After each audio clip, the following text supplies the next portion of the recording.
सीधे 9वें अध्याय में आती है।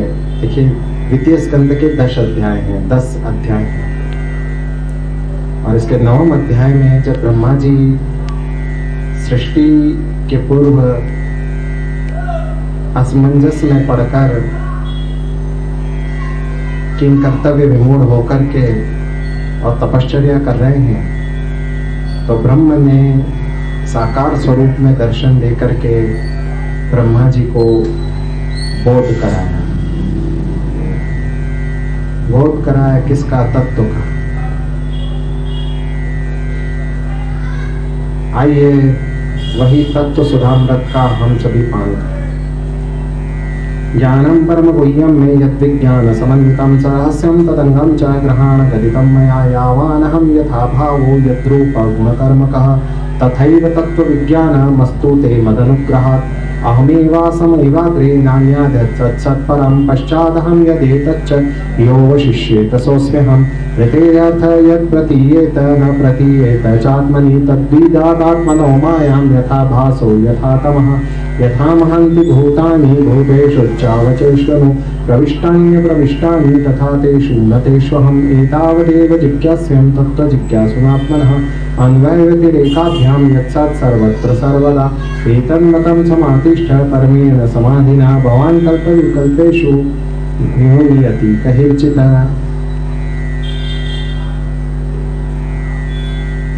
जो ज्ञान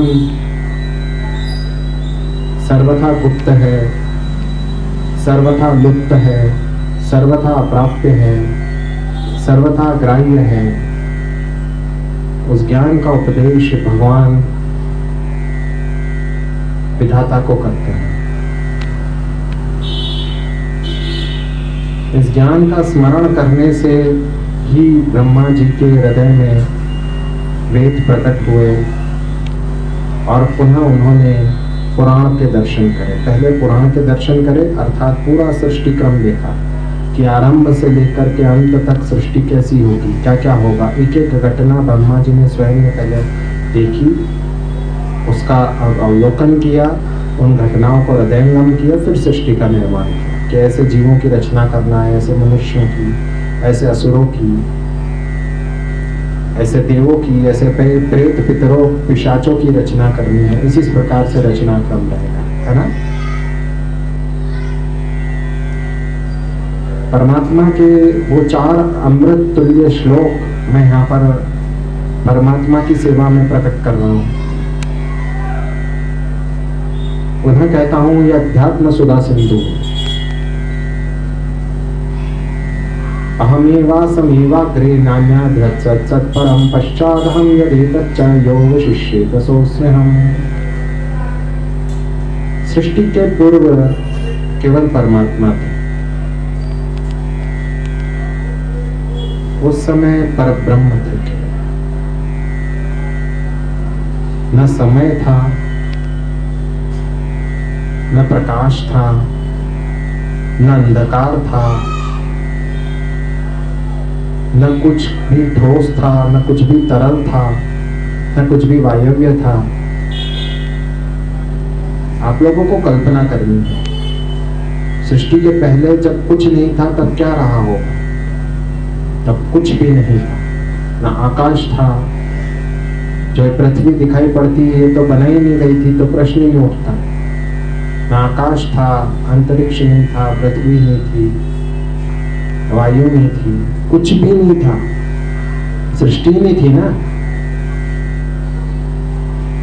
हम झट से कह देंगे भगवान नारायण और नाभि कमल में ब्रह्मा जी, परंतु तब नारायण का स्वरूप भी ब्रह्म ने नहीं धरा था। तब कुछ नहीं था, पर ब्रह्म कहते हैं तब न था। तब ब्रह्म व्यापरयते सर्वत्र, ब्रह्म व्यापक सर्वत्र समाना। तब सर्वत्र ब्रह्म की सत्ता भासित हो रही थी। यहाँ वहां ऊपर नीचे आगे पीछे कुछ भी नहीं था, कोई दिशा ही नहीं थी। सोचेंगे तो क्या सोचेंगे, हमारी सोच की औकात नहीं है, परंतु हमें सोचना है। एक बड़ी किले की दीवार है और हमको कह दिया जाए कि जी आप तो सीधे अपने हाथों से इसको गिरा दो, तो जीवन भर हम धक्का मारेंगे तो नहीं गिरेगी। लेकिन वो धक्का यदि हम मारते रहे एक स्तर तक तो फिर भगवत प्राप्ति हो जाएगी।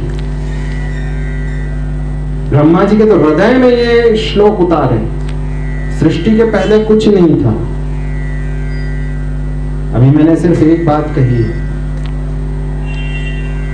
सृष्टि में जो भी कुछ भाषित हो रहा है, जो भी कुछ ज्ञापित हो रहा है, जो दिखाई दे रहा है अथवा जो नहीं दिखाई दे रहा है, जो ज्ञात है अथवा अज्ञात है, जिसे जाना जाए अथवा जिसे न जाना जाए, जो है अथवा जो नहीं है, वो सब कुछ, और जहां दृष्टि जा रही है जहां नहीं जा रही है वो भी सब कुछ केवल ब्रह्म ही ब्रह्म है और कुछ नहीं है। केवल केवल केवल केवल केवल ब्रह्म ही ब्रह्म है। परमात्मा पर ब्रह्म कह रहे हैं केवल, और कुछ नहीं, और कुछ है ही नहीं। जो विधाता है ये भी स्वयं पर ब्रह्म का स्वरूप विद्यमान है, विराजमान है। जो भी दिखाई दे रहा है, जो भी देखा जा रहा है, जो सुनाई दे रहा है, जो सुनने में आ रहा है, अच्छा बुरा जो भी, जो सुनने में आ रहा है, जो सोच में आ रहा है, सब कुछ परब्रह्म है। ब्रह्म के अतिरिक्त कुछ नहीं।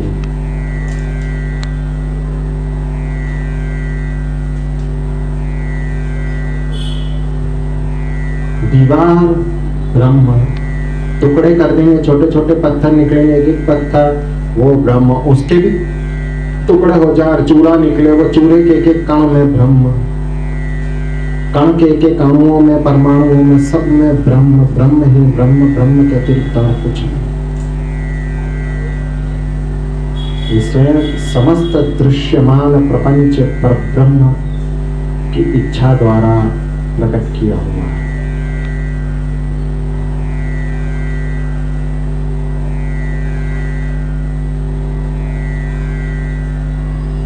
सृष्टि में जब कुछ नहीं रहेगा तो सर्वत्र परब्रह्म रहेंगे। सर्वत्र भी मैं शब्द बोलूं तो वो छोटा इसलिए पड़ जाएगा, व्याख्यान के लिए समझाने के उद्देश्य से बोलना पड़ता है सर्वत्र शब्द भी, क्योंकि सर्वत्र शब्द की भी एक सीमा है, सब स्थान पे, अर्थात स्थानों पे, परंतु यहाँ तो स्थान भी कोई नहीं है। मापेंगे कहाँ पे? ब्रह्म ही ब्रह्म रह जाएंगे, सब ब्रह्ममय हो जाएंगे, सब कुछ।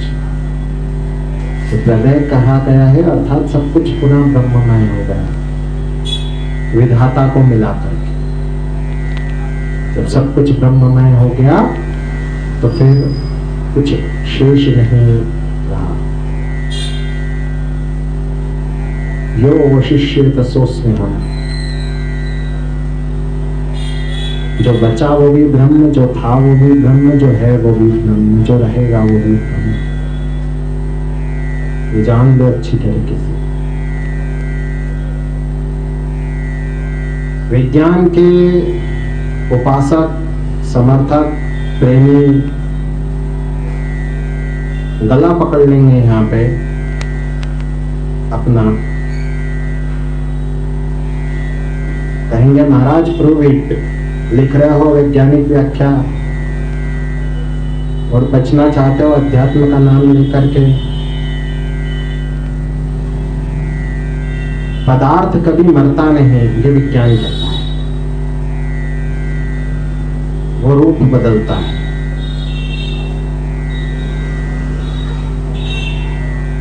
मैटर नेवर, ऐसा करके कुछ उसकी थ्योरम है, कुछ डॉक्ट्राइन है, विज्ञान वाले समझेंगे, मैं तो हूं ही ना विज्ञान का।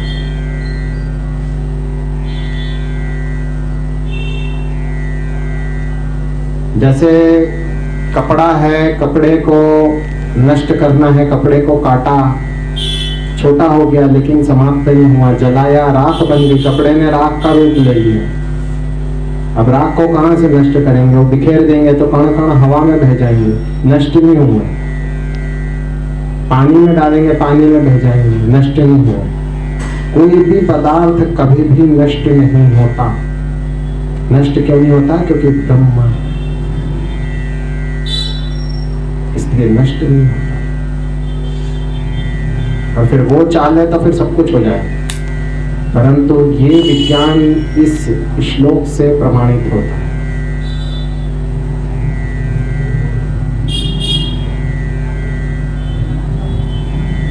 आप लोगों की श्रद्धा के लिए मैं एक बार इस श्लोक को पुनः पढ़ता हूँ। आपको समझाया मैंने इसे। अहमेवा समेवा गृह्णान्याद्य सत्परम पश्चादहम यदेतच्च यो विशिष्येत सोऽस्म्यहम्। ऋतेऽर्थ यत् प्रतीयेत न प्रतीयेत चात्मनि तद्विद्यादात्मनो मायां यथा भासो यथा तमः।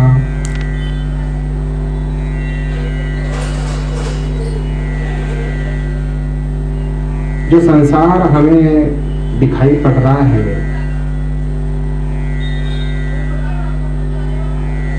ये ब्रह्म की अचिंत्य, अकल्पनीय, अवर्णनीय शक्ति इसके पीछे कार्य कर रही है।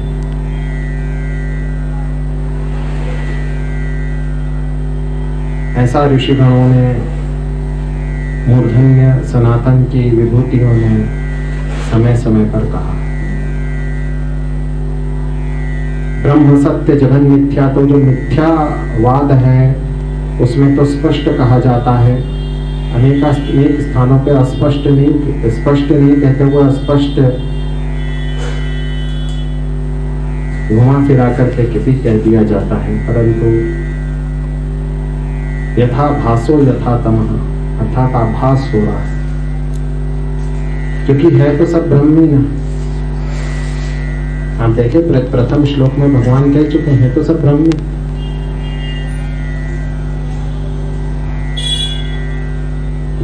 ये माइक है ना, ये ब्रह्म है। ये तकिया है ना, ये ब्रह्म है। आप कौन? ब्रह्म। मैं कौन? यदि मैं कोई हूं तो वो ब्रह्म हूं, आप कोई हो तो ब्रह्म। ये भगवान कैसा? ये ब्रह्म। श्री विग्रह कैसे? ब्रह्म।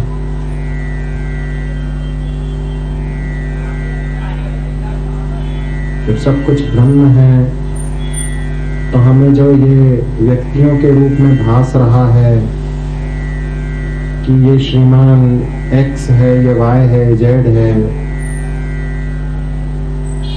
ये बच्चे बैठे हुए हैं यहाँ पे, ये पवन भाई बैठे हुए हैं, ये बहनें हमारी बैठी हुई है सारी की सारी,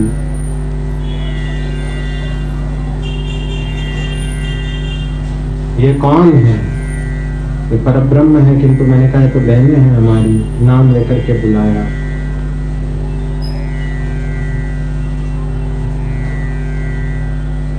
तो जो नाम लेकर के बुलाया उसको कहा गया कि ये ही अज्ञान है। जो आत्मा है हमारी वो तो हमें दिखाई नहीं देती, और जो दिखाई देता है वो एक ब्रह्म है। क्योंकि हम ब्रह्म तत्व का तो दर्शन नहीं कर रहे किसी भी पदार्थ में। कहाँ कर रहे हैं? कोई हमारे लिए बहुत अच्छा है, कोई बहुत बुरा है, कोई सीधा है, कोई चालाक है, कोई पता नहीं क्या क्या हमने संज्ञा दे रखी है। दे रखी नहीं दे रखी?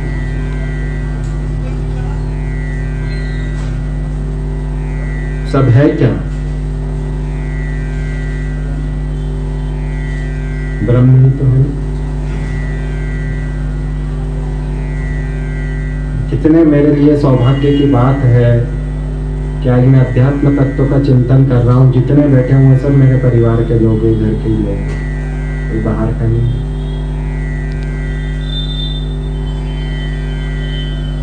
जो है वो ब्रह्म है।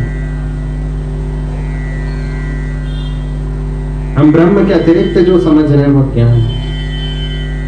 यथा भासो यथा तम।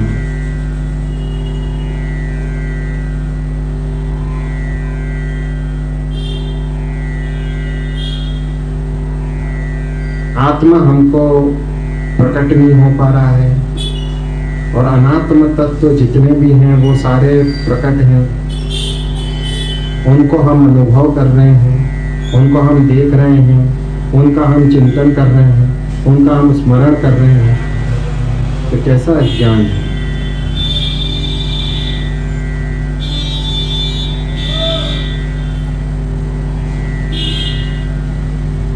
ये केवल तामसिकता है।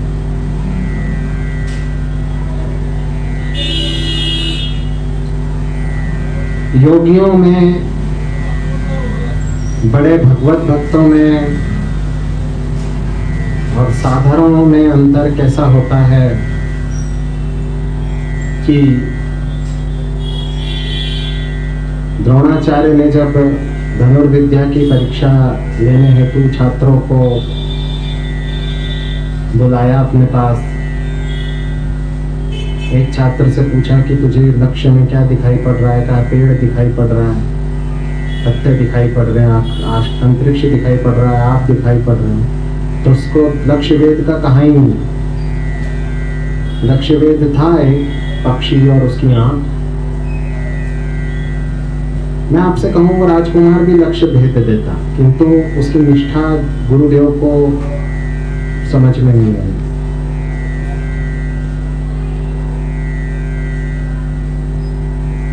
उसकी निष्ठा पसंद नहीं आई ना गुरुदेव को, छोड़ दिया उसको। था दूसरा,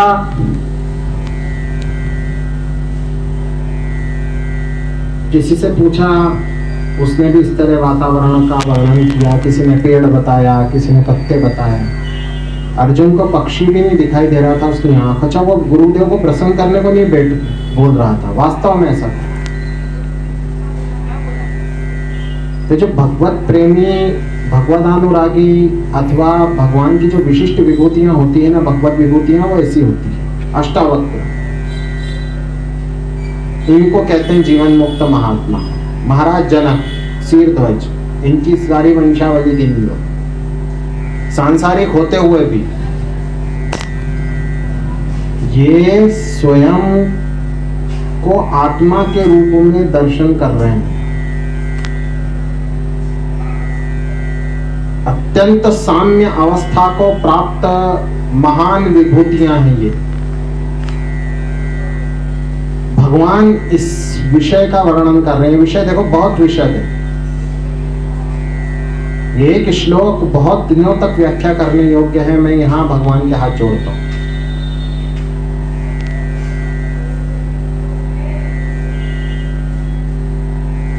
यथा महान्ति भूतानि भूतेषु चावचेष्वनो प्रविष्टान्य प्रविष्टानि तथा तेषु न तेष्वहम्।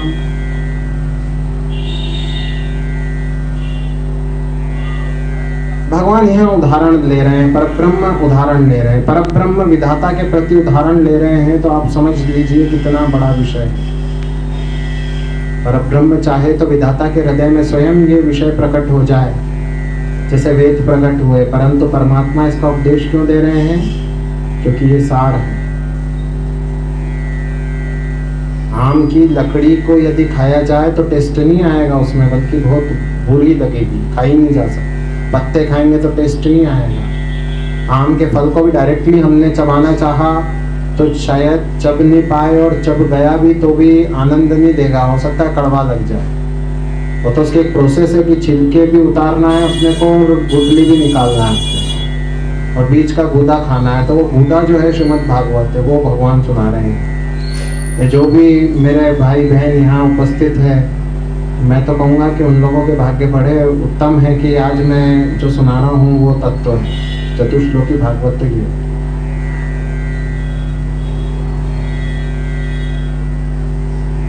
तीसरे श्लोक में और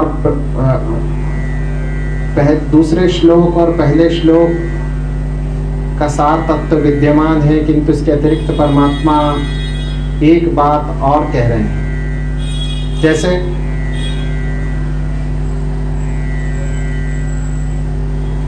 परब्रह्म कहते हैं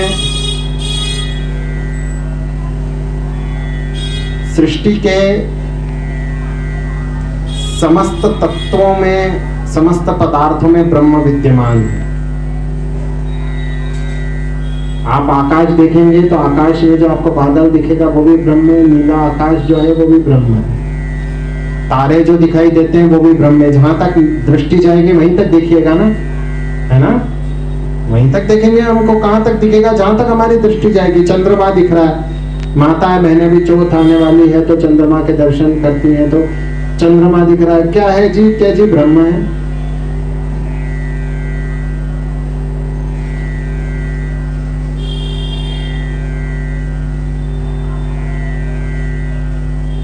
ये स्थान है जी ब्रह्म है।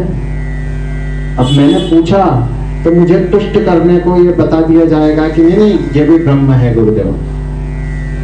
फिर मैं कभी यहाँ बैठ करके ऐसी सुख दुख की चर्चा कर रहा हूँ भगवत भक्तों से। एक भगवत भक्त ने कहा गुरुजी मैं कहा क्या आपका मोबाइल है ना? मैंने कहा हाँ मोबाइल है। क्या मोबाइल नहीं है, ये ब्रह्म है। ये पंखा भी है गुरुदेव, ब्रह्म है। तो ऐसे बोल सकते हैं। और सत्य है। लेकिन ये मानना और ये जानना और ये अनुभव करना, और इसको हृदय में अनुभव कर लिया यदि किसी ने, जैसे पिंटू ने पीले रंग का शर्ट पहना हुआ है तो सभी जानते हैं कि पीले रंग का शर्ट पहना हुआ है। भाई साहब ने ब्लू कलर का शर्ट पहना है, संसार समझ रहा है कि कलर ब्लू है, सब किसी को बताने की आवश्यकता नहीं। रंग का बोध है हमको, वैसे ये बोध हो जाए, अपन अंदर से समझने लगे, प्रत्येक प्रकार की समझाइश से ऊपर जब ये उठ के ये हृदय में अनुभव करने लगे, तो वो जो हमारी अनुभूति हुई, वो अनुभूति जो है वो भगवत प्राप्ति है। अब यहां तक की बात तो हमारी दूसरे श्लोक तक हो गई है। यथा महांति भूतानि भूतेषु चावचेष्वनु प्रविष्टान्य प्रविष्टानि तथा तेषु न तेषु। अब यहाँ ब्रह्म बहुत बड़ी बात कह रहे हैं। यहाँ वो कह रहे हैं कि ये जो प्रत्येक पदार्थ में ब्रह्म समाया है, दृश्यमान ये जो जगत हमें प्रतीत हो रहा है, आभासित हो रहा है, भासित हो रहा है, हमें बोधित हो रहा है, हमें ज्ञान हो रहा है उसका, है ना, सब ज्ञान हो रहा है। ये जो पूरा जगत है और जगत के अतिरिक्त और भी जो भी संसार है जो हमें दिखाई पड़ रहा है, उन सब में ब्रह्म समाया है, ये बात तो कह चुके। इसके अतिरिक्त भी ब्रह्म की सत्ता है, अतुलनीय, अवर्णनीय, अकथनीय सत्ता है। समझ में आया? नहीं समझ में आया? इसके अतिरिक्त भी ब्रह्म की सत्ता है, और ब्रह्म की सत्ता है तो ये बिल्कुल कहीं सुनी समझाई नहीं जा सकती। इस पे किसी प्रकार का व्याख्यान नहीं दिया जा सकता। जब नाम आ गया ब्रह्म ज्ञात का तो क्या व्याख्यान देंगे? कहेंगे क्या? सुनेंगे क्या? समझेंगे क्या? क्या कहेंगे उस पे?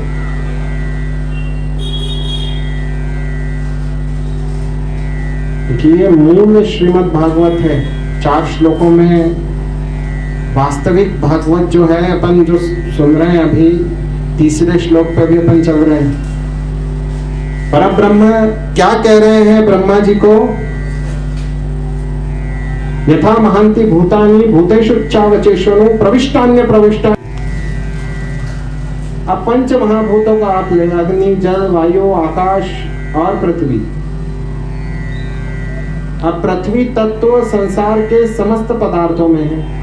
पंचभूत भूतात्मक सृष्टि है, सब में है पृथ्वी तत्व। अग्नि तत्व समस्त पदार्थ में है, जलीय तत्व समस्त पदार्थों में है, जीवित चाहे अजीवित, चैतन्य अचैतन्य सभी में है।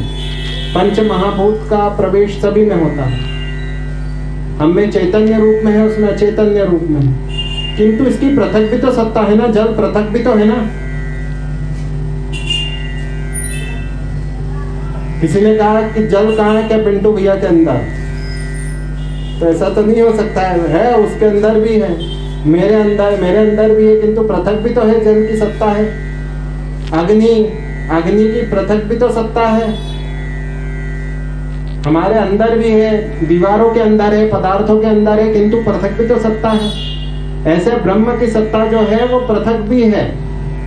ये नहीं कह सकते कि जो दृश्यमान प्रतीत हो रहा है बस ब्रह्म वहीं तक है, वहां भी नहीं है। इसके पृथक भी उनकी सत्ता है। ये तीसरे श्लोक में परब्रह्म बता रहे हैं।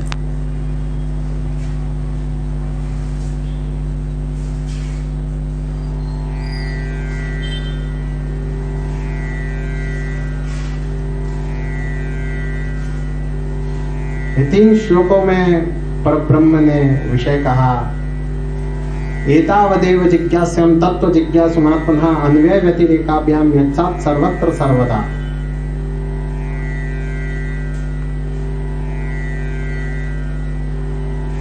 पूरी सृष्टि 14 भुवनात्मक है। उसमें सृष्टि के आरंभ से लेकर, विधाता से लेकर सृष्टि के लय होने तक जिस पे समय का प्रभाव नहीं पड़े, जो सदा एक सा रहे, वो परब्रह्म है।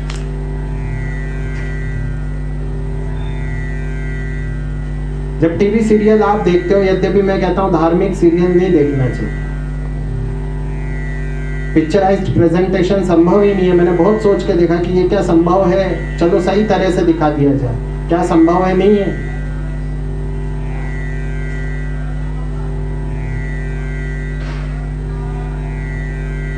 एतावदेव जिज्ञासं तत्व जिज्ञासुनात्मनः अन्वय व्यतिरेकाभ्याम यत्सात् सर्वत्र सर्वदा।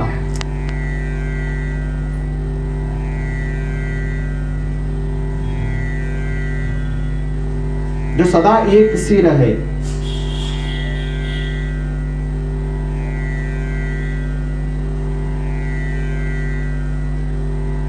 कहते हैं बड़ा राजा, बड़े बड़े राजा महाराजा हुए, चोल साम्राज्य हमारा बड़ा था, वहां का राजा, किंतु मैं हमारे महान राजाओं का वर्णन नहीं करूंगा। जो दुष्ट सुल्तान और बादशाह वगैरह हो गए हैं, ये दिल्ली के अंदर अगर आ जाए आज की डेट में, जिनके नाम पे अभी इतने झगड़े भी चल रहे हैं, कुछ इनको बड़ा भारी बता रहे हैं, वास्तव में ये हैं तो नहीं, बड़े भारी, बड़े निकृष्ट श्रेणी के लोग हुए हैं, पर फिर भी जो है प्रवंचना पूर्वक, विडंबना पूर्वक, विसंगति पूर्वक इनको बताया जा रहा है। वेदी दिल्ली में आ जाए और कह कि ये किला भी मेरा, ये आसपास की भूमि भी मेरी, दिल्ली पूरी मेरी, तो अंदर कर दिया जाए उनको, तुरंत खानेदारी के लाले पड़ जाए। चोर ठग बदमाश सारे हीरे जवाहरात लूट ले, 2 मिनट में अथवा पुलिस लूट ले, कि क्या टांग के घूम रहे हैं। तो तेरे पास खाने दाने को नहीं है, तेरी 1 इंच जमीन तेरे नाम नहीं, और कहां से लूट के लाया, कॉस्ट्यूम वगैरह पहन रखे तमाम।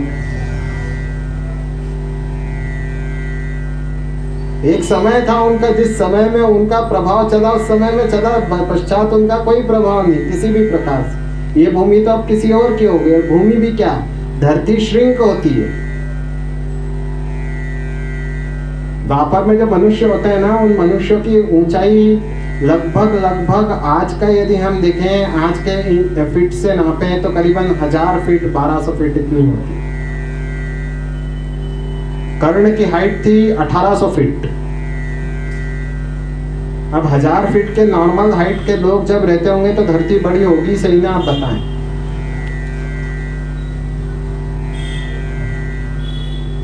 हाइट है तो बिल्कुल मर्द टाइप का जो व्यक्ति है, कर्ण जो बिल्कुल परफेक्ट है, उसकी हाइट 1800 फीट है। सबका अपना समय है, किंतु परमात्मा का सभी समय ही परमात्मा का, परब्रह्म का। चूंकि इन पदार्थों में चेतन रूप से रहते हैं ब्रह्म, तो भी ये स्वरूप बदलता रहता है, और हम में चेतन रूप से रहते हैं, हमारी चेतना जाती रहती है। ब्रह्म का क्षरण नहीं होता ना, हमारी आत्मा सर्वथा वैसी रहती है, स्वरूप बदल देती है, बस हमारा देह का क्षरण हो जाता है। परंतु जो 14 भुवन में सदा सर्वदा एक सा रहे, वो ब्रह्म है। अब ये विषय ऐसा है कि जिसमें जितने दिन बोला जाए उतना दिन कम है, जितनी कथाएं सुनाई जाए उतने। और पता है ये जितनी भी श्रीमद् भागवत में कथानक आए हैं, आख्यान आए हैं, उनमें चारों श्लोकों का समावेश है। जब कभी आध्यात्मिक व्याख्या करूंगा ना श्रीमद् भागवत की, तो ये सुनाऊंगा। एतन मतम समातिष्ठ परमेण समाधिना भगवान कल्प विकल्पेषु न विमुह्यति कहिचित्। जब भगवान ने इसको पूर्ण किया, 4 श्लोक ब्रह्मा जी को उपदिष्ट कर दिए, जब ब्रह्मा जी को ये 4 श्लोक सुना दिए, जब ब्रह्मा जी के हृदय में ये 4 श्लोक भगवान ने उतार दिए, तो भगवान ने कहा कि एतन मतम समातिष्ठ परमेण समाधिना, इन मतों को आप अपने अंदर समा रखो। भगवान कल्प विकल्पेषु, कल्प विकल्प में न विमुह्यति कहिचित्, कभी तुम्हें मेरी विस्मृति नहीं। उसके उपरांत भी जब ब्रह्म प्रकट होते हैं, जब ब्रह्म का अवतार होता है, जब ब्रह्म की सत्ता इस धरती पर अवतीर्ण हो जाया करती है, तो ऐसे शुभ समय में ब्रह्मादि विधाता और देवतागण जो जिन्हें बड़े पदभार सौंपे हैं ब्रह्मा जी ने स्वयं ने, उन्हें भगवान लीलावश विस्मृति करा देते हैं और पुनः अपने स्वरूप का आनंद देते हैं। ऐसी उनकी लीला। रामावतार में विस्मृति हुई, कृष्णावतार में विस्मृति हुई, अनेकानेक अवतार और लीला प्रसंगों में विस्मृति हुई। श्री कृष्ण गोविंद हरे मुरारी, हे नाथ नारायण वासुदेव। श्री कृष्ण गोविंद हरे मुरारी, हे नाथ नारायण वासुदेव। हे नाथ नारायण वासुदेव, हे नाथ नारायण वासुदेव। श्री कृष्ण गोविंद हरे मुरारी, हे नाथ नारायण वासुदेव। श्री सीताराम जी सरकार की। जब श्रीमद् भागवत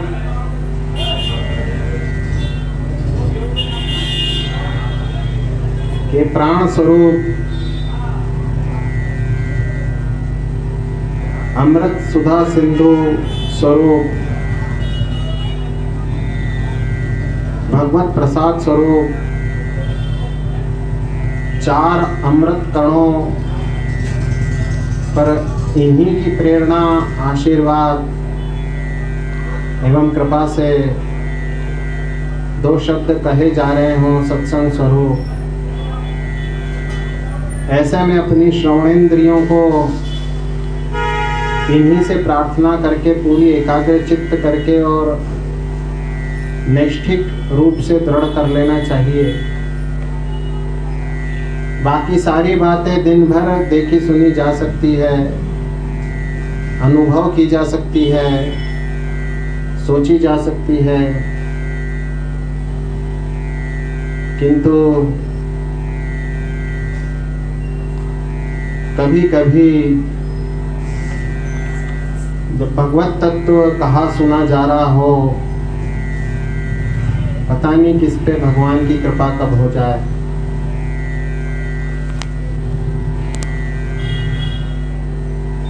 ऐसे समय में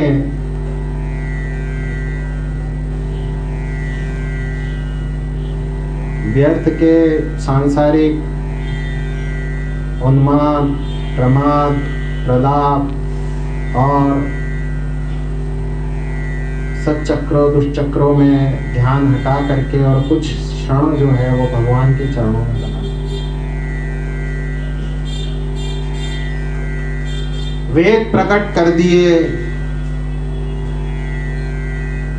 पुराण प्रदर्शित कर दिए, किंतु फिर भी उन 4 दिव्याति दिव्य श्लोकों को जब तक प्रदान नहीं किया तब तक सृष्टि सामर्थ्य न हो सके।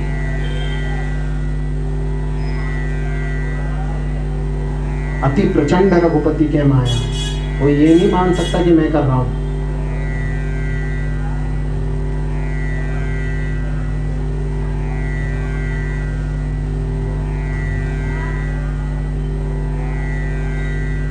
तृतीय स्कंध के अध्यात्म में मैं केवल 24 तत्वों पर आज यहां 2 शब्द कहूंगा।